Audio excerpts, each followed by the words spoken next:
അപകടങ്ങൾ തുടർക്കഥയായതോടെ ദേശീയപാത 544 തൃശൂർ പോട്ട ആശ്രമം സിഗ്നൽ ജംഗ്ഷൻ അടയ്ക്കാൻ തീരുമാനം. നാഷണൽ ഹൈവേ അതോറിറ്റി ഉദ്യോഗസ്ഥരും ജനപ്രതിനിധികളും പങ്കെടുത്ത യോഗത്തിലാണ് സംയുക്ത തീരുമാനം കൈക്കൊണ്ടത്.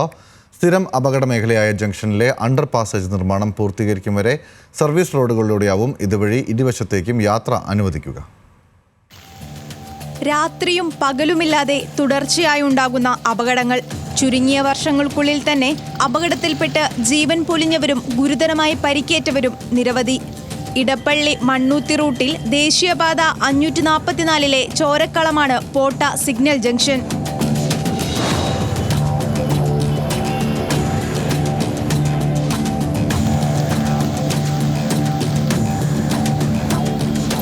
ദിവസേന ആയിരക്കണക്കിന് വാഹനങ്ങളും പതിനായിരക്കണക്കിന് യാത്രക്കാരും സഞ്ചരിക്കുന്ന പോട്ട ജംഗ്ഷൻ വഴിയുള്ള റോഡ് ക്രോസിംഗ് അടയ്ക്കണമെന്ന് ട്രാഫിക് റെഗുലേറ്ററി കമ്മിറ്റി മുൻപ് നിർദ്ദേശിച്ചിരുന്നെങ്കിലും ജനങ്ങളുടെ ബുദ്ധിമുട്ടുകൾ പരിഗണിച്ച് ഇത് നടപ്പാക്കിയിരുന്നില്ല.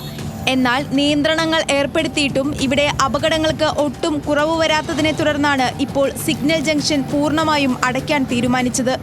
ഇപ്പോഴത്തെ സാഹചര്യത്തിൽ അവിടെ ഒരു അണ്ടർ പാസേജ് അനുവദിക്കപ്പെട്ട് കഴിഞ്ഞിട്ടുണ്ട്. അതിനുള്ള ഫണ്ട് അനുവദിച്ച് നിർമ്മാണത്തിലുള്ള ടെൻഡർ നടപടികളും അതിന്റെ പൂർത്തീകരിച്ചു.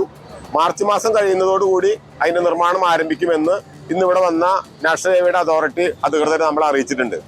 ഈ ഒരു സാഹചര്യത്തിൽ ഒരു ബദൽ സംവിധാനം അവിടെ അനുവദിക്കപ്പെട്ടു എന്നുള്ളത് കൊണ്ട് തന്നെ ഇപ്പോഴത്തെ ഈ കൂടിയ അപകട സാധ്യത ഒഴിവാക്കുന്നതിന് നിലവിലുള്ള സിഗ്നൽ ജംഗ്ഷൻ പൂർണ്ണമായും അടയ്ക്കുക എന്നുള്ള ഒരു തീരുമാനത്തിലേക്കാണ് ഇന്ന് നമ്മൾ എത്തിച്ചേർന്നിട്ടുള്ളത്.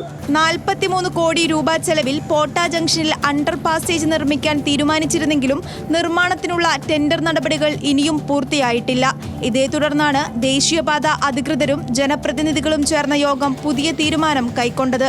ചർച്ചയുടെ അടിസ്ഥാനത്തിൽ പുതിയ ക്രമീകരണം എന്ന നിലയിൽ ജംഗ്ഷന്റെ കിഴക്കുഭാഗത്തെ സർവീസ് റോഡിൽ നിന്നുള്ള പ്രവേശന ഭാഗവും മധ്യഭാഗത്തെ ക്രോസിംഗും അടയ്ക്കാൻ തീരുമാനിച്ചു. ഇതോടെ ചാലക്കുടി ഭാഗത്തു നിന്നും വരുന്ന വാഹനങ്ങൾ മുൻകാലത്ത് പോയിരുന്നതുപോലെ കിഴക്കുഭാഗത്ത് വീതി കൂട്ടിയ സർവീസ് റോഡിലൂടെ സുന്ദരിക്കവല വഴി പോട്ട ജംഗ്ഷനിലൂടെ പോകണം.